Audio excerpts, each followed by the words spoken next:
Ito ay pagkain probinsya.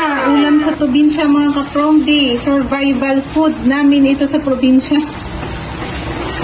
Meron ka ng ganito sa probinsya, solve ka na mga ka-promdi.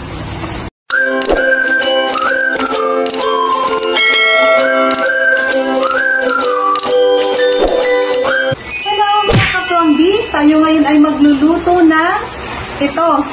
Dahon ng kasaba. Dinikdik namin to. Hinalo na. So, ito yung survival na pagkain sa syudad. Joke lang mga ka-promdi. Ito ay lalagyan natin ng gata. Tapos, himayin natin yung isda. Gigrill natin yung isda. Tapos, ihahalo natin dito. Lalagyan natin ng gata. At napakaulan ngayon mga ka-promdi. Kukuha muna ako ng tanglad. Sasahog natin doon sa ating dinikdik na dahon ng kamuting kahoy. Ito yung tanglad ko ngayon. So, kukuha tayo dito ng tanglad. Isang linggo na po kasing umuulan mga ka-promdi. Kaya, hindi na natin nabisita yung tanim natin dito sa taas. Marami nang tumubo na mga damo. Ito yung tanglad natin. Damihan ko na lang para mabawasan to. Para lumago lalo.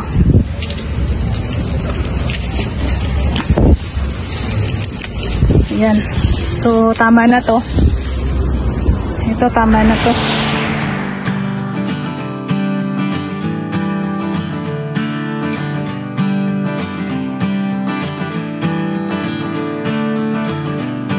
So, unahin natin. Ilalagay muna natin itong luya. Tapos, sabay-sabay lang yan. Tapos, itong dahon ng kasaba. Ilalaga po natin ito sa gata. Ito yung unang gata.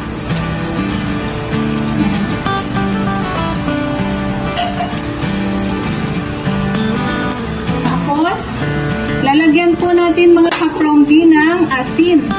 Konting asin lang.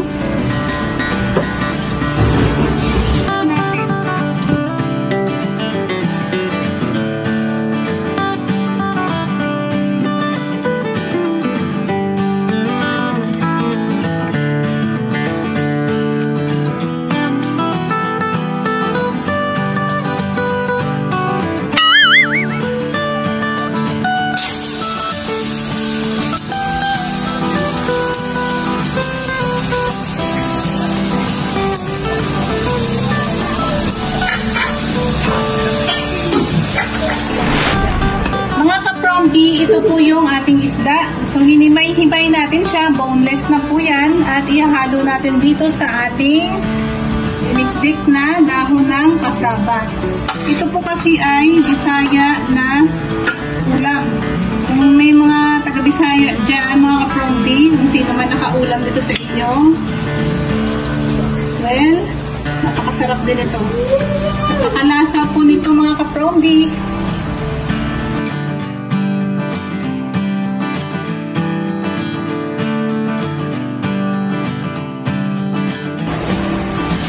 Ito ay pagkain probinsya. Ulam sa probinsya mga ka-promdi. Survival food namin ito sa probinsya.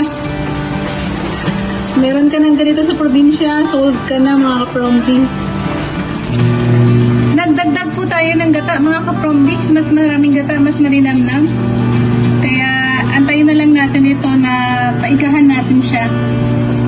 Malapit na itong maluto. At i-check po natin mga ka-promdi kung ano na po yung update. Wow, malapit nang maluto. At yung kanyang gata ay nagmamantika na.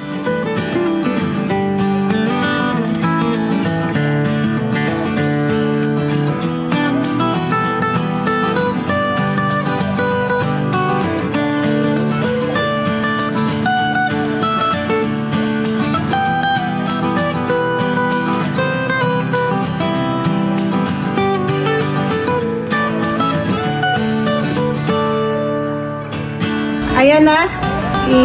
Ito yung unang serve.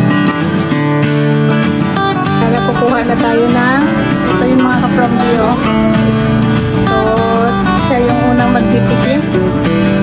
Ating kapitbahay. Okay. Ready na yung kanyang lagayan.